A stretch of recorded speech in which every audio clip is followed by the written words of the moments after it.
Vamos a empezar. Buenas noches a todos. Yo soy la Francisca Silva, soy directora ejecutiva de País Justo, y vamos a hacer en Edesio Carrasco, que es abogado con un LLM en Estados Unidos, con mención en medio ambiente, nos va a explicar un poco acerca de una constitución sustentable, y vamos a terminar entonces con una ronda de preguntas.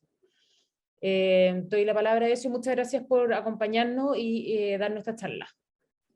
Muchas gracias, Francisca. Hemos titulado esta charla Una Constitución Sustentable. Agradezco también a quienes nos acompañan, Camila, Kiara, Carlos, Cata, por estar hoy día, un día jueves, 26 de agosto, a las 7:10 de la tarde, escuchando estos temas. Pretendo hacer una charla breve, no extenderme más allá de 15 o 20 minutos, y luego, por supuesto, abrir una ronda de preguntas y de conversación. Esta es una charla en la que en ningún caso pretendo imponer, condicionar, ni dar una cátedra, simplemente conducir una conversación respecto a algunos temas jurídicos, constitucionales y ambientales que me parece tener presente para el debate que se está dando, incluso hoy día a nivel constitucional, pero creo que puede tener otros efectos también en nuestro diario vivir. Lo hablábamos recién con la Cata, respecto a ciertas conversaciones que uno tiene y a veces no sabe tal vez dónde pararse, cómo defender, cómo plantear algunos temas correctamente. ¿Y por qué he planteado una constitución sustentable y quisiera ir partiendo? Porque creo que no vamos a tener probablemente una recuperación sustentable en Chile post pandemia, ni tampoco vamos a poder enfrentar correctamente el cambio climático si no incorporamos una palabra en el centro, que se llama sustentabilidad. Muchas veces uno escucha una constitución ecológica, o una posición más económica o desarrollista respecto a los temas. Pues bien, hay un concepto que está en la mitad, que está en el centro, se llama sustentabilidad. ¿Qué implica la sustentabilidad en el centro? 3 elementos. Primero, protección del medio ambiente, equidad social y desarrollo económico. Eso es desarrollo sustentable. Tú tienes que combinar, tienes que tratar de equilibrar estos 3 elementos. Repito, protección del medio ambiente, equidad social y desarrollo económico. ¿Bajo qué mirada? Bajo la mirada de que las necesidades presentes no pueden comprometer la de las generaciones futuras. Y bajo esa lógica uno se pregunta, ¿qué dice nuestra Constitución sobre este tema? Algo muy simple. La Constitución, que es más o menos la cuarta o quinta en el mundo, y fue bastante innovadora en la década del 80, reconoce 3 cosas. 1, el derecho a vivir en un medio ambiente libre de contaminación. 2, impone ciertos deberes al Estado para proteger el medio ambiente, y 3, dispone de una acción que se llama el recurso protección para hacer efectivo este derecho. Y uno se pregunta, ¿qué ha hecho esta Constitución en los últimos 41 años? Algo muy simple, crear instituciones. Es una Constitución que en materia ambiental ha habilitado a la política, ha habilitado al Congreso, ha habilitado al presidente de la República y a los tribunales para tener más y mejor protección del medio ambiente bajo el criterio de la sustentabilidad. Un botón de muestra. Hemos creado en su minuto en los 90 la respectiva CONAME, las respectivas COREMA, Ministerio del Medio Ambiente, Servicio de Evaluación Ambiental, Superintendencia del Medio Ambiente, Tribunales Ambientales, Impuestos Verdes, Ley de Responsabilidad Extendida del Productor, Ley de Humedales. Es decir, el legislador ha podido avanzar muchísimo en los últimos 30 años a partir de esta Constitución. Por su parte, el presidente de la República ha hecho lo mismo. Hoy día, para los que no se manejan, pero hay cerca de 15 o 16 planes de descontaminación a lo largo de Chile. Hay decenas de normas de calidad, normas de emisión.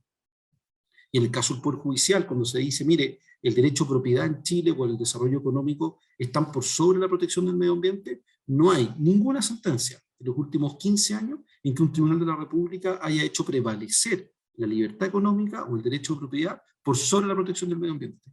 Cada vez que ambos derechos se han visto en conflicto, a propósito de un caso judicial, siempre los tribunales han optado por la protección del medio ambiente. Cuando ustedes se preguntan por Castilla, se preguntan por Hidroaicén, se preguntan incluso por el proyecto Domingo hoy día, y por decenas de proyectos, el proyecto El Morro, todos esos proyectos no se han podido hacer, precisamente porque los tribunales han optado siempre por una lógica preventiva, protectora, respecto al medio ambiente. Por lo tanto, no hay evidencia en Chile de que tengamos una constitución o un modelo que haya privilegiado el desarrollo económico o el derecho a propiedad por el desmedro o la desprotección del medio ambiente. Aquí lo que hay en definitiva es una constitución que en función de un derecho, en función de deberes y de una acción de protección, ha permitido a la política, ha permitido al Congreso de manera gradual y creciente, tener más y mejor protección del medio ambiente. Y esto además lo respaldan los datos. Si uno mira, por ejemplo, la situación de Chile a nivel mundial, es el país con mejor, a juicio de la Universidad de Yale y otros rankings, con mejor diseño institucional y con mejor protección del medio ambiente. En todos los rankings internacionales, incluso el de la OCDE, Chile es el país con mejor protección. Y a nivel 44 a nivel mundial. Entonces, cuando a mí me dicen, señor, debiésemos copiar la Constitución de Ecuador, o la Constitución de Bolivia, ya me voy a referir a eso, que asignan derechos a la naturaleza, es decir, que los ríos, los árboles, los insectos, los animales, tengan derechos subjetivos, es decir, no que sean objeto de protección, sino que ellos también puedan, por ejemplo, interponer un recurso. Yo digo, miremos la experiencia ecuatoriana, miremos la experiencia boliviana. La única constitución en el mundo que reconoce derechos de la naturaleza es la Constitución ecuatoriana en sus artículos 71 y siguientes. Pero ¿qué ha pasado en la práctica? En su minuto el presidente Rafael Correa, y en esto hay que ser claro, volviendo a la sustentabilidad, ¿qué hizo? Permitió la explotación de la Amazonía por compañías petroleras. ¿De qué sirve entonces una constitución que protege la naturaleza si tú permites un nivel de aberración como la que estoy planteando? Y lo hizo por una razón muy simple, porque requiere darle educación, trabajo, pensiones, etcétera, a su pueblo. En Chile eso sería imperdonable. ¿Se imaginan que estuviese, por ejemplo, la Patagonia siendo explotada por compañías petroleras? Bueno, eso ocurre en Ecuador con una constitución que se supone protege los derechos de la naturaleza. Bolivia ha tenido muchos problemas, por ejemplo, en implementar esto. Tiene en su preámbulo una disposición genérica respecto a los derechos de la naturaleza. Nueva Zelanda tiene una ley específica en que le asigna derechos a una entidad. Y la Corte colombiana, la Corte Constitucional colombiana, hay algunos fallos en que le ha dado titularidad a algunos ríos en Colombia. Pero eso es. Por lo tanto, no se pierdan frente al debate respecto al derecho a la naturaleza. Es una excepción en el constitucionalismo mundial. Son dos países en el mundo que la reconocen, una Ecuador y la otra Bolivia en su preámbulo, y algunas sentencias o leyes en algunos países. Tiendo yo a pensar en consecuencia que debiésemos mirar en principio más el constitucionalismo europeo, más que el constitucionalismo latinoamericano. ¿Por qué? Porque bajo el principio de la sustentabilidad permitimos asegurar de alguna manera esta triple dimensión: protección del medio ambiente, desarrollo económico y equidad social. Cuando pensamos en el día de mañana, por ejemplo, en construir más vivienda para hacer efectivo el derecho a la vivienda digna, ¿qué es lo que va a ocurrir? Van a haber empresas constructoras que van a tener que, en definitiva, utilizar ciertos terrenos rurales al margen de la ciudad, al margen de la planificación, y construir 300, 500, 600, 700 viviendas. Bueno, eso se hace con un cierto nivel de impacto. Va a haber que utilizar probablemente suelos ricos en agricultura, va a haber que utilizar agua, va a haber que generar emisiones, van a haber camiones, ruido, polvo, suspensión. Bueno, eso es parte de la sustentabilidad.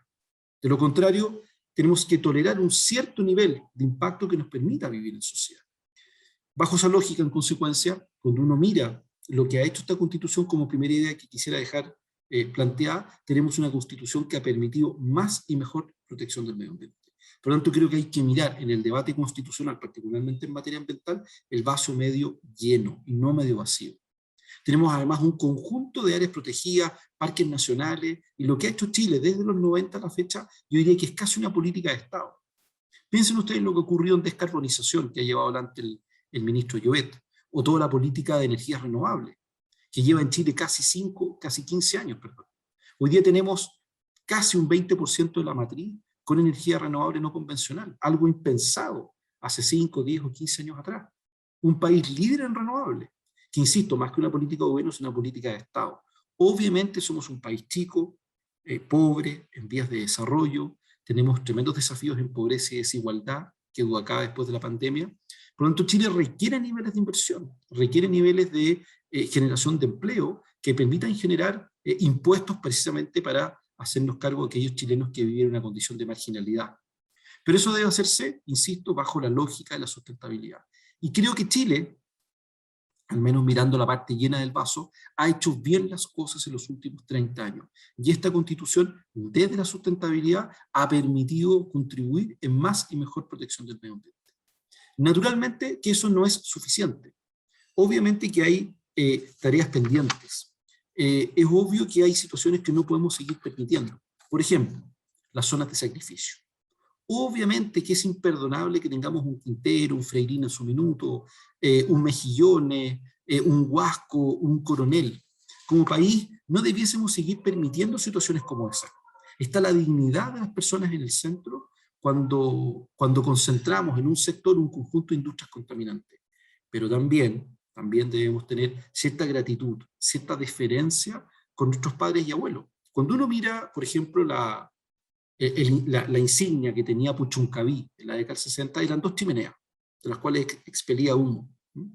Nuestros padres y abuelos probablemente tenían en su cabeza, en su plan de desarrollo de vida, que vivir cerca de una industria era sinónimo de progreso, desarrollo, poder educar a sus hijos, etc. Pero claro, eso ha ido cambiando, y el país ha ido valorando otras cosas. Pero hace unos días atrás escuchaba a Fernando Atria, quien decía que esta constitución es la causante de las zonas de sacrificio. Perdón, lo de Quintero viene desde la década del 60.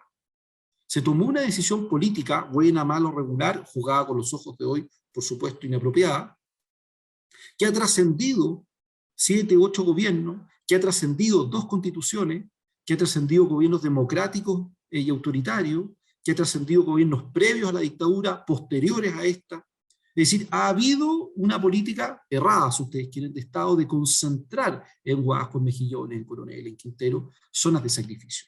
Pero eso no se ha hecho por la Constitución del 80. No ha sido la Constitución del 80 la que ha permitido eso.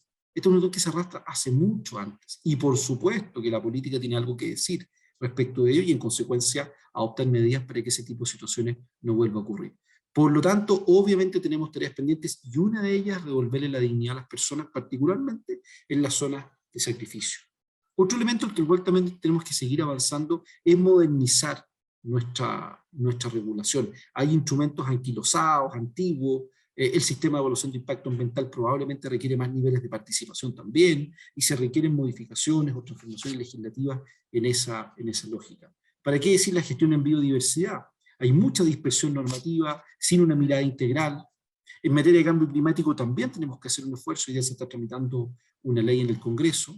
Pero tengo dudas, por ejemplo, si es que uno debiese rigidizar nuestra Constitución con una disposición asociada a cambio climático, en que haya un diagnóstico, hay un conjunto de instrumentos y además distintos medios para hacerse cargo. Hay mucha incertidumbre con el medio ambiente. Hoy día es el cambio climático y la pandemia, mañana no sabemos cuál va a ser eventualmente los desafíos globales que vamos a enfrentar. Por lo tanto, creo que no debemos rigidizar la Constitución, por el contrario, debemos flexibilizarla para que los poderes públicos puedan tomar las mejores decisiones, no hoy o mañana, sino que los próximos 10, 15 o 20 años. ¿Y para qué? Para que las futuras generaciones, nuestros hijos, el día de mañana, también se puedan autogobernar y no queden de alguna manera sujetos a nuestros prejuicios, a nuestras visiones, que hoy, el año 2022, anclamos en piedra en una Constitución. Por lo tanto, siendo el cambio climático un desafío, tiendo a pensar que es un desafío más asociado a la política pública que eventualmente a la Constitución. Algo también me referí en su minuto a la participación, creo que en eso también debemos avanzar. Yo le pregunto a los que hoy día nos acompañan, ¿cuántas veces han participado en un proceso de participación ciudadana respecto a un proyecto o actividad cercano a sus casas o vivienda? ¿Cuántas veces han participado respecto a una decisión de un cambio de un plan regulador? No es que no haya participación, se difunde poco, se incentiva poco, tenemos un país que muchas veces se restringe de instancias de participación. Y creo que en eso también puede avanzarse y el Estado podría tener un deber en promoverla. Lo mismo en el acceso a la información. Y por último, que duda cabe que tenemos que avanzar más fuerte en economía circular, en reciclar, en de alguna manera tener un enfoque sistémico que vaya desde el diseño de los productos para ir avanzando en reducir las emisiones y reducir también los residuos que se generan respecto a nuestra actividad diaria. Por lo tanto, de alguna manera creo que esta Constitución ha permitido avanzar, lo dije al principio, hay desafíos pendientes, que duda cabe, pero siempre está la sustentabilidad y eso debemos tenerlo como norte. No una Constitución ecológica y eventualmente una Constitución socioambiental, sino una Constitución sustentable que permite tener a las personas en el centro. Creo que podemos tener una Constitución perfectamente antropocéntrica, pero con una muy buena protección del medio ambiente. ¿Cuál es la posición contraria? No, señor, tengamos una Constitución ecocéntrica, donde la naturaleza tenga derechos. Y creo que eso puede generar muchos conflictos, no solo en la misma Constitución, las constituciones en general reconocen a las personas como libres y y dignas en derecho. Aquí habría que agregar también la naturaleza, creo que genera una complejidad muy alta. Y también eso tiene que ver con un modelo antropológico distinto. Esto no pasa por decir que es mejor o peor, esto pasa por una visión antropológica. Al menos quienes tenemos una dimensión trascendente de la vida, tenemos una dimensión antropocéntrica respecto a lo que tiene que ser una constitución y un ordenamiento jurídico. Otros no, creen que tiene que tener una dimensión ecocéntrica, donde los ríos, los árboles, las plantas, los animales, tienen igual o más derechos incluso que los seres humanos. Creo que esa va a ser un debate fuerte en la Convención Constituyente, y creo que eso es aparte, en principio, de una dimensión asociada a la sustentabilidad. Por lo tanto, ¿cómo avanzar eventualmente en el desafío constitucional que tenemos por delante? Yo iría en 3 ideas. La primera, reconocer el principio de sustentabilidad en las fases de la institucionalidad. Como lo dije al principio, que de alguna manera el Estado promueva el desarrollo humano para que las actividades productivas satisfagan las necesidades del presente sin comprometer las de las generaciones futuras. Es decir, que tengamos un Estado que se ordene en la toma de decisiones desde la sustentabilidad. Y eso tiene además efectos no solo en materia ambiental, también los tiene en materia económica. Por ejemplo, no gastarse toda la plata hoy, sino que dejar, por supuesto, ahorros y reservas para las generaciones futuras, en salud, educación, pensiones, etcétera, pero también en medio ambiente. Respecto a los derechos, ya lo dije al principio, la Constitución reconoce el derecho a vivir en un medio ambiente libre de contaminación. Yo tiendo a pensar que esa definición está un poco superada.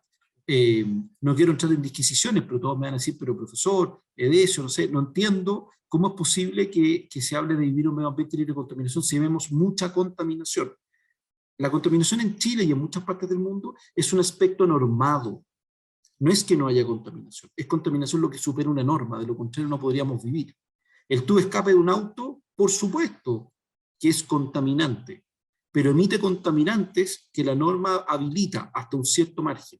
De lo contrario no podríamos andar en auto, no podríamos, en fin, andar en avión, no podríamos prender una caldera, no podríamos prender una chimenea. Hay ciertos grados de efectos, ciertos grados de impacto que el legislador permite para que podamos vivir en sociedad. No existe la contaminación cero.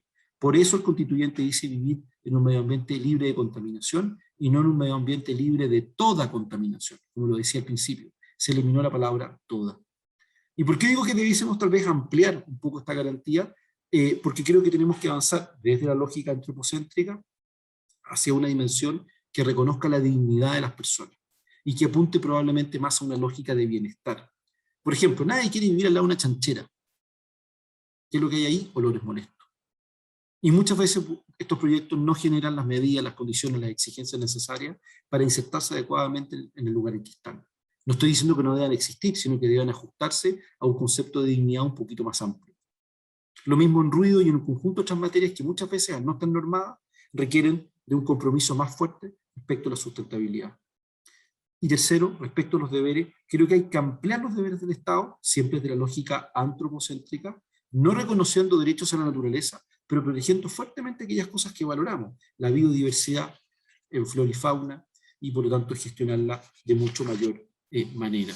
Y en el caso del recurso de protección, que es también una acción que yo creo que algunos de ustedes conocen, esa acción la mantendría en la forma en que está, pero regulando ciertas incongruencias, ciertas a veces choques que se generan entre distintas acciones. No quiero ser latero ni aburrir a nadie, pero se generan entre competencias del Tribunal Ambiental con la Corte Suprema y Corte de Apelaciones de Santiago, y se generan a veces una especie de shopping jurisdiccional para impugnar distintas actuaciones. Por lo tanto, cuando uno avanza en sustentabilidad, y vuelvo al punto inicial, pone a las personas en el centro, entiende una constitución desde el antropocentrismo, reconoce y amplía los derechos de las personas, amplía los deberes del Estado y permite que la naturaleza sea objeto de protección, no sujeto de derecho, que es algo distinto. Creo que el debate constitucional va hacia allá. Probablemente la posición que estoy planteando acá no es mayoritaria. En Ana Larraín está la misma lógica, lo hemos conversado varias veces, de una constitución antropocéntrica, fuerte en sustentabilidad, pero que eso no sea un impedimento para tener más y mejor protección del medio ambiente desde el punto de vista regulatorio. Y cuarto, no nos olvidemos nunca que una constitución no puede petrificar nuestros prejuicios, nuestros anhelos, sino que tiene que habilitar a las generaciones actuales y futuras a autogobernarse y a definir una república por los próximos 20, 30 o 40 años, estando siempre el medio ambiente en el centro. Porque lo que ha ocurrido es que el medio ambiente dejó de ser una cuestión meramente sectorial y ha llegado a nuestras casas, a nuestras oficinas, a nuestras familias, y se ha transformado en una cuestión muy, muy importante, porque nos damos cuenta que llueve menos en Santiago, nos damos cuenta cuando vamos al sur o al norte y apreciamos las bellezas que tiene nuestro país, y obviamente queremos cuidarla. Pero para eso requiere, uno, inversión, desarrollo, y con esto concluyo. El país con mejor protección ambiental a nivel mundial es Dinamarca, y no tiene ninguna disposición ambiental en su constitución. ¿Qué quiero decir con esto? Que finalmente buenas políticas públicas, inteligentes, eficientes, buenos legisladores, buenos presidentes, buenos ministros del medio ambiente, hacen mucho más que un texto expresamente en la Constitución. Y por tanto, que no se nos olvide eso, apuntar a tener mejores políticas públicas que permitan con precisión, con detalle y con mucha inteligencia y generando incentivos correctos, enfrentar los desafíos que Chile tiene por delante. Muchas gracias. Muchas ideas nuevas. Voy a hacer una pregunta y por mientras si alguien más quiere pensar otra pregunta. Sobre el tema de la participación de la comunidad, en el fondo, ¿cómo te la imaginas? Porque lo que nos ha pasado ver en la constituyente y un poco las participaciones ciudadanas en Chile están un poco caldeadas, por decirlo de alguna forma, están un poco extremas, entonces es difícil conectar con la gente y volver a lo mismo que tú decías, esta posición antropológica, que estamos de acuerdo en proteger al medio ambiente, pero poniendo en el centro al sujeto, y yo quiero proteger el medio ambiente del sujeto y por eso cuido los árboles o no le pongo la chanchería encima, etcétera, pero no porque quiero proteger el árbol, sino que es la visión de que el que quiero proteger es el sujeto. Entonces, en otros países, ¿cómo se ha visto el tema de la participación? ¿Esa participación te la imaginas vinculante? Porque, no sé, a mí me pasa, por ejemplo, que yo voy a los vilos y te pasa que la minera, y cuesta mucho llegar a la gente porque hay un trabajo de convencerlos muchas veces de que están abusando de ellos per se. Entonces cuesta mucho de repente conversar con la gente y poder explicarle cuáles son los beneficios y cuáles son los costos sinceros del desarrollo al final de la región. Entonces, esa participación te la imaginas más o menos vinculante. Siempre entiendo no a nivel constitucional, no podemos dejar a nivel constitucional que la participación va a ser vinculante, eso lo entiendo más como a nivel políticas públicas. Pero eso te lo imaginas vinculante, ¿y cómo funciona en el derecho comparado? ¿Hay experiencias que la participación ciudadana es vinculante y funciona bien, no ha funcionado? Esa sería mi pregunta. Gracias, Francisca. Dos ideas respecto a lo planteado por ti. Efectivamente, la naturaleza presta un servicio al ser humano, y por lo tanto el agua, el suelo, el aire son servicios ecosistémicos, que por lo tanto prestan un servicio al ser humano y en consecuencia se los protege en función de esa lógica. Lo segundo, respecto a la participación ciudadana, yo diría dos ideas. Primero, nosotros hoy tenemos, y espero que lo mantengamos en el futuro, un sistema de democracia representativa. Es decir, yo elijo un presidente de la República, elijo diputados, senadores, cores, gobernador, elijo concejales, alcaldes. Y a esas personas yo les entrego un mandato para dirigir los destinos de la comuna, la república, el Congreso, el área competencial respectiva. Si no me gustan o lo hacen mal, en 4 años más,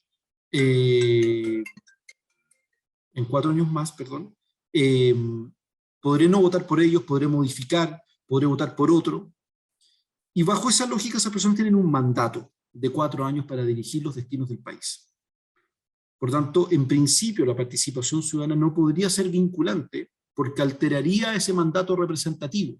Tú eliges un presidente de la República, ese presidente de la República tiene colaboradores, ministros, los ministros eligen jefes de servicio, y por lo tanto esas personas son el presidente de la República en la toma de sus decisiones, en la cadena de poderes.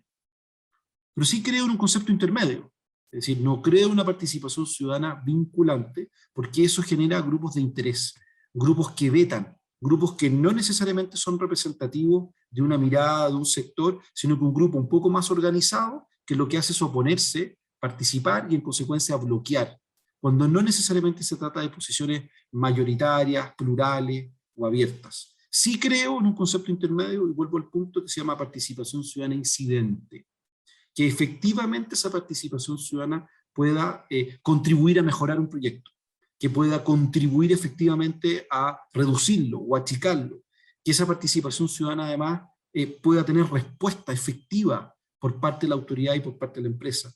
Creo finalmente en un diálogo democrático abierto, plural, ¿no?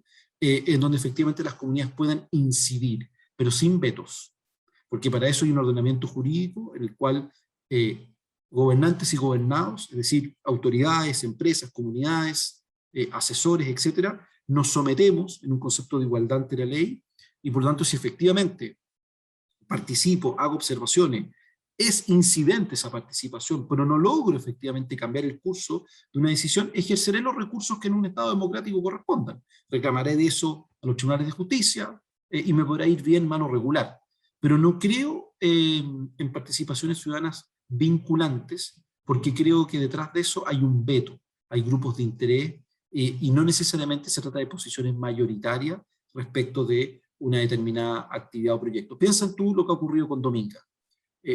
Probablemente los más organizados son los que están en contra de ese proyecto en La Higuera, y probablemente los ciudadanos menos organizados, más neutros desde el punto de vista ideológico, más laxos desde el punto de vista de sus convicciones, pero que tienen una actividad, un trabajo y educan a sus niños y a su familia, probablemente no tienen tiempo ni dedicación para estar 8, 10 o 12 horas en una actividad como esa. Entonces, sería cuidadoso con el concepto de participación ciudadana vinculante, creo más en una participación ciudadana incidente. No sé si respondo a tu pregunta.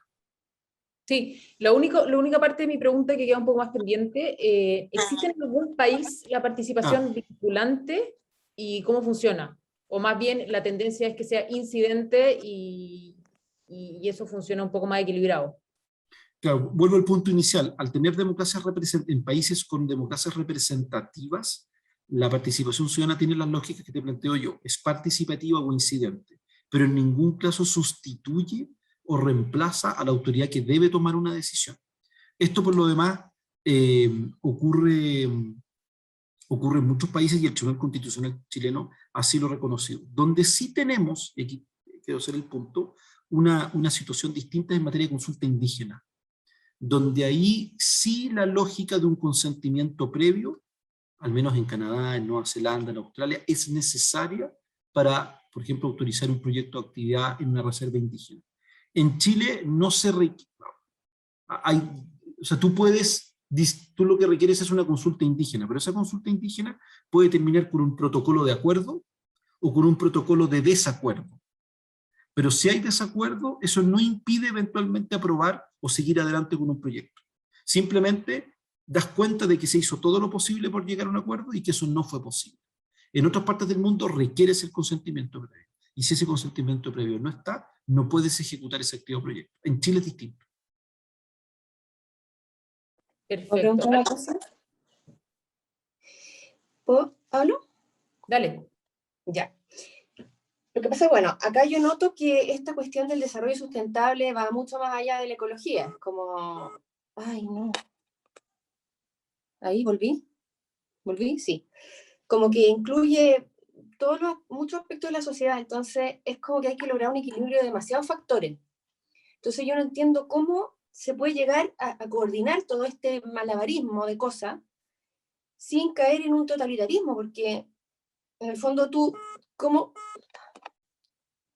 voy a coordinar una cosa que incluye todo sin decir, ya, vamos a agarrar Chile, lo vamos a dividir en pedacitos, vamos a poner este aquí, este acá, y así, si yo hago una empresa, una industria aquí, por acá no me va a quedar la embarrada con la ecología, por acá no me va a quedar la embarrada con los puestos de trabajo, empleo, etcétera. Entonces, ¿cómo lo haces tú sin ponerte como cuando dividieron África con puras rayas rectas? Sin hacer eso para ordenar esta cosa, porque no, es difícil un orden espontáneo habiendo tantos factores que coordinar. Por eso no sé. Sí, bueno, Chile hizo eso, ¿no? Durante mucho tiempo. Tuvo grados crecientes de protección ambiental, tuvo grados crecientes de crecimiento y desarrollo económico, tuvo grados crecientes de reducción de la desigualdad y la pobreza. Eso fue lo que hizo Chile más o menos en los últimos 30, 35 años. Y eso requirió de una mirada inteligente, de cierta gradualidad en la implementación de las medidas, requirió de recursos. Esto sin recursos no es posible. O sea, los países ricos son los países que más protegen el medio ambiente. Los países pobres son los que menos lo protegen. Esto requiere recursos, requiere dinero para proteger el medio ambiente. Yo les hago una pregunta: ¿dónde es mejor la calidad del aire? ¿En Nueva York o en Shanghái? En Nueva York. Chile, por ejemplo, mejor dicho Santiago, ha mejorado su calidad del aire en un 40% en los últimos 30 años. ¿Y por qué la mejoró la calidad del aire? Porque hizo una inversión tremenda en gas natural, en la región metropolitana al menos. Yo sé que muchos de ustedes deben estar pensando, pero de eso todavía se siguen dictando preemergencias o alertas, sí, pero antes la norma estaba acá arriba, ahora la norma está acá abajo. Es mucho más exigente la norma que utilizamos hoy que la que utilizamos en la década del 90 o en los 80. Entonces yo creo, Cata, que Chile hizo eso, ¿no? O ha estado en eso a tropezones, si tú quieres, en los últimos 20, 25, 30 años. Creció, redujo la pobreza y la desigualdad, y tuvo grados crecientes de protección del medio ambiente, reformando su institucionalidad, complejizándola, sacando normas, planes, etc. Hoy día, claro, miramos con otros ojos, hay una valoración distinta de lo que hemos hecho, hay una crítica al progreso de los últimos 40 años, pero esa es una discusión distinta, ¿no? Pero yo creo que Chile lo hizo, y lo hizo más o menos bien. Y por ejemplo, lo que decía al principio, en materia de energías renovables, ahí ha habido una política de Estado. Recuerden ustedes hace 10 años cuando se decía que si no se construía Hidroaicén nos íbamos a quedar sin luz. Bueno, eso no es así, ¿no? Ya ha habido un fuerte desarrollo de energía renovable no convencional en solar y eólica. Hago el disclaimer, yo me dedico a eso, y el nivel de trabajo que tenemos es abismante. O sea, la cantidad de gente queriendo hacer parques solares, parques eólicos en distintas partes de Chile, hoy día es una fiebre, ¿no? Porque hay muy buenas condiciones climáticas, hay buenas condiciones de inversión, hay buen precio, hay mercado, hay un país que crece, y creo que hay que seguir manteniendo eso. De lo contrario, no va a ser necesario inyectarle más energía renovable si no hay demanda por ello. Por lo tanto, Cata, yo creo que Chile ha hecho eso y ha equilibrado, por supuesto con matices, por supuesto con errores, con énfasis en un punto o en otro, pero hizo eso más o menos desde el año 85 a la fecha, y vamos a ver qué sale a partir de ahora respecto al proceso constituyente. Sí, el otro día yo vi que salía Chile como primer lugar en el mundo de destino para inversiones en energía renovable. Así es. Pero para eso tú requieres inversión, desarrollo, más demanda de energía, para que todo eso se pueda pagar. Aquí no hay subsidios estatales, aquí hay pura inversión privada,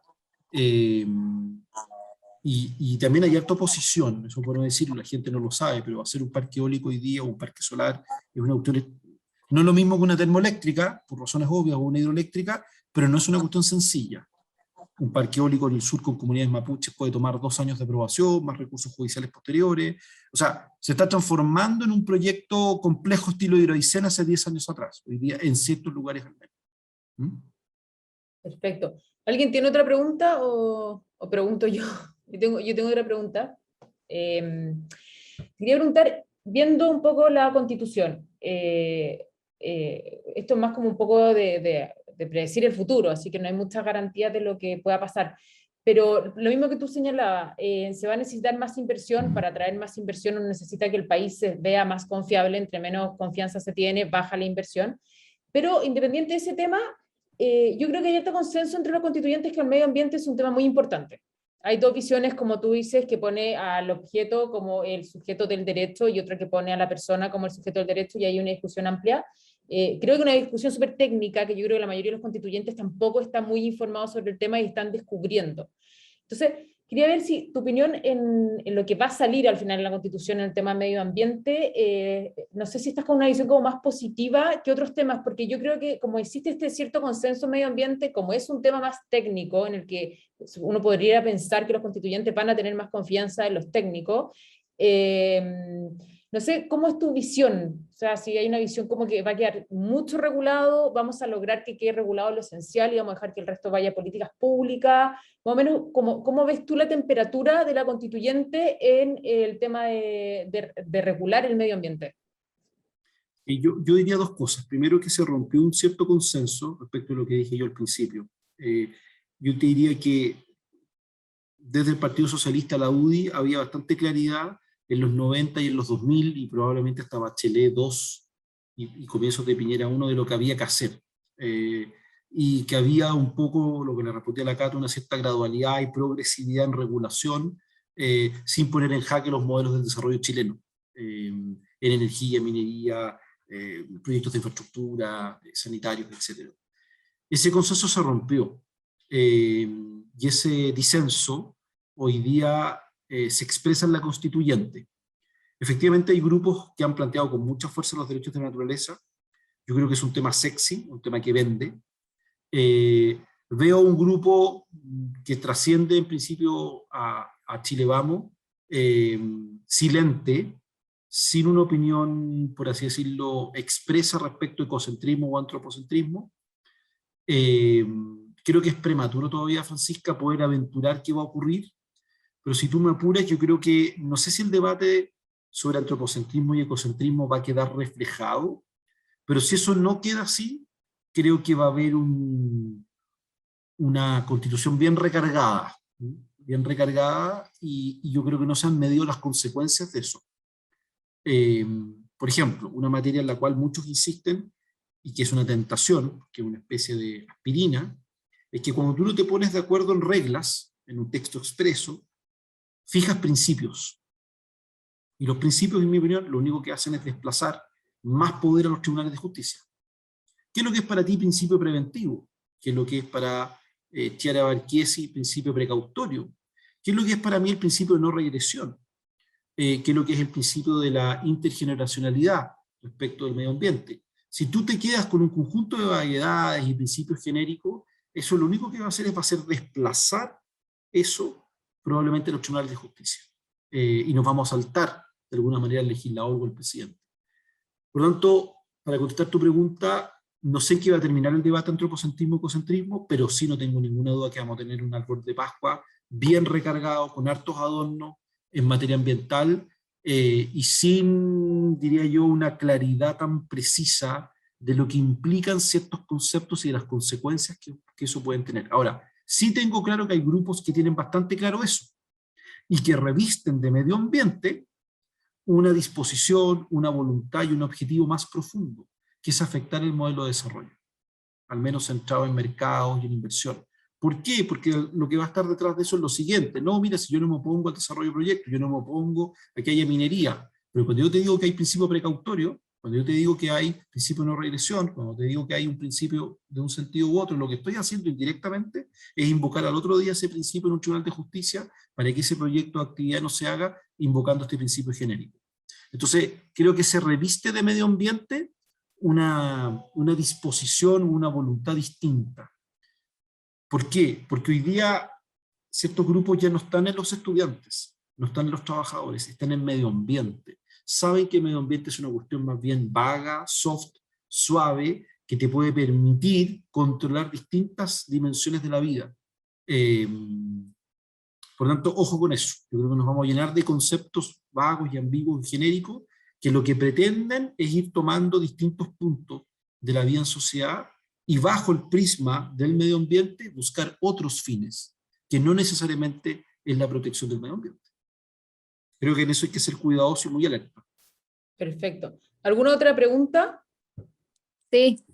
Hola, buenas tardes. Hola. Hola. Dale. Chiara Barchiesi. Oigan, bueno, han salido hartos temas, ha estado muy buena la charla, así que muchas gracias, Edesio.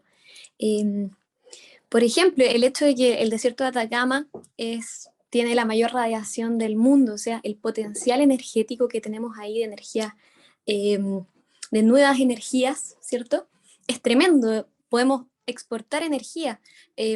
Hablaron hace un rato de las zonas de sacrificio, acá Puchuncaví, que es parte de mi distrito, que el 22% del contaminante del parque carbonero de Chile está en Puchuncaví. Hay 5 de las 28 termoeléctricas de Chile están en Puchuncaví. Entonces, cómo también trabajarlo, pero trabajarlo en serio, y muy relacionado con lo que estaban diciendo ahora al final, el hecho de que muchas veces los políticos toman estas banderas, pero las ideologizan, los problemas reales no se solucionan con ideologías, se solucionan con soluciones concretas. Entonces, ¿cómo precisamente poder responder a ello? ¿Cómo plantear? Obviamente, nosotros estuvimos trabajando este tema de la Constitución, pero entendiendo también que hay muchos temas que son administrativos y legislativos, que no son necesariamente de la Constitución. La Constitución actual fue súper pionera en decir, ¿cierto?, el desarrollo sustentable, cosa que no se hacía en ese momento, y obviamente entendiendo que ya sea, bueno, yo creo que en general son temas que deberían tocarse más administrativa y legislativamente, más que directamente en la Constitución, que al final, como por ejemplo que las empresas puedan absorber todas las externalidades negativas que producen, como también incluir a las comunidades, porque obviamente la calidad de vida no tiene que verse perjudicada con ello, pero obviamente sin perjudicar el desarrollo. Hay muchos temas que hay que ir tocando ahí, y bueno, el hecho del tema de la gestión hídrica también, que acá yo estoy desde Villa Alemana, en la región es muy importante, cómo se politiza y cuál es el problema, que cuando se politiza directamente puede sonar súper atractivo el mensaje, pero no tiene una resolución real, no responde al problema. Entonces yo le digo a la gente, ok, están proponiendo que sea el Estado el que diga a quién le va a dar agua y a quién no. ¿Usted cree que lo va a hacer bien un burócrata del Estado que le diga a ti te voy a dar agua, a ti no, a ti tanta, a ti tanta? Y dice, verdad. Entonces, ¿cómo efectivamente hacer frente a esta situación y de la mejor forma posible, entendiendo la sequía que estamos viviendo, entendiendo que probablemente esto va a seguir complicándose? Es complejo, pero obviamente, y me gustó mucho la forma en que lo tomaron de qué es lo que nos preocupa, la calidad de vida de todas las personas. Y obviamente el centro tiene que ser ese. Entonces, el tema del maltrato animal, por ejemplo, el tema también de si, bueno, acá no se tocó tanto, pero si efectivamente se considera que los animales son sujetos de derecho o no, qué pasaría con el rodeo en ese caso. Es súper interesante y creo que es fundamental que también podamos irlo trabajando de manera... O con la producción ganadera. También. Mira, dos ideas... No, sí. Termina, perdón. No, es que bueno, es que son muchas cosas. Sí, entonces, son muchos temas. Pero está muy importante. Mira, dos ideas que tú planteaste que quisiera hacerme cargo. Volviendo a la sustentabilidad. Por ejemplo, uno va a Copiapó hoy día. No sé si alguien es de Copiapó acá. Copiapó es la misma ciudad que hace 40 años. Hay 7, 8, 9 mineras. Y uno dice, esta ciudad sigue siendo exactamente la misma. Lo único que tiene son más mall, más supermercados y más entretención. Pero no hay mejores colegios, no hay mejores hospitales, las calles no han cambiado, el centro de Copiapó sigue siendo exactamente el mismo. Entonces uno dice, toda esta riqueza generada en esta zona va a Santiago, a nivel central, y luego se distribuye de distinta manera. No digo que sea ineficiente, pero la plata no queda en donde efectivamente se producen los impactos. O al menos se devuelve un porcentaje muy menor. Ahí hay un desafío, por ejemplo, en descentralización y en sustentabilidad. ¿Cómo hacemos que aquellas comunidades que efectivamente sufren los impactos también reciban los beneficios de eso? Y eso genera mucha oposición precisamente a los proyectos, porque la gente ve puro costo, pero no ve beneficio. Cuando tú dices, este proyecto se instala acá, si se instala en 5 años más en impuestos, eso permite financiar 12 FAM, 3 colegios bilingües y mejorar las rutas de acceso en la comunidad nortina X o Z de Diego Almagro o de Tierra Amarilla, por dar un ejemplo. Pero eso no ocurre. Y lo segundo, respecto al agua. Tal vez voy a ser minoría en esta exposición, pero el problema del agua en Chile, en mi opinión, tiene 2 raíces. Uno, la sequía, cuestión que ni el Estado ni el mercado van a hacer llover. Un dato. Y segundo, pese a la sequía, ese problema se da principalmente en los sectores rurales, que fue el único sector en Chile en que el mercado no está. De hecho, en todas las ciudades de Chile tenemos empresas concesionarias. Y en general, salvo cuando hay problemas de inversión como ocurrió en ESAL, en Osorno, donde llueve mucho, en general, cuando no hay problemas de sequía o de escasez. Los problemas están en el sector rural, que fue el único sector que el Estado se reservó para sí, para regular. Por lo tanto, el problema de la sequía es también un problema de infraestructura. Requerimos redes, embalses, en fin, distintos mecanismos de salinización, que duda cabe, para llevar esa agua a sectores que de alguna manera el mercado no llega a partir de concesiones, ¿no? Pero en los sectores urbanos no hay problemas de agua, y Aguas Andinas, al menos en Santiago, ha hecho varias inversiones para asegurar la sustentabilidad y la seguridad hídrica por los próximos años. Y en aguas también, para terminar, yo soy partidario del derecho humano al agua, al menos en saneamiento, me refiero al acceso básico. Eso en Chile en el 93-95% de los casos está garantizado, salvo los sectores rurales. Dos, soy partidario de cierta priorización en los derechos, y eso también la Constitución puede entrar, entendiendo que consumo humano está primero que el resto, volviendo a la lógica antropocéntrica que planteaba al principio. Y tres, soy partidario también que reconozcamos lo que ya el Código de Aguas dispone, pero llevado a la Constitución, que las aguas son un bien nacional de uso público, pero eso no impide reconocer los derechos constituidos o otorgados en conformidad al ordenamiento jurídico en forma previa. Entonces, hay varios desafíos que hará, di dos ejemplos. Uno también es la equidad, como digo, la equidad territorial o económica, de cómo hacemos que los recursos de quienes producen mucho impacto también queden ahí, y cómo el tema del agua, como dices tú, está un poquito sobreideologizado, cuando el problema es sequía, infraestructura y cierta priorización en el uso. Me gustaría agregar algo chiquitito también ahí.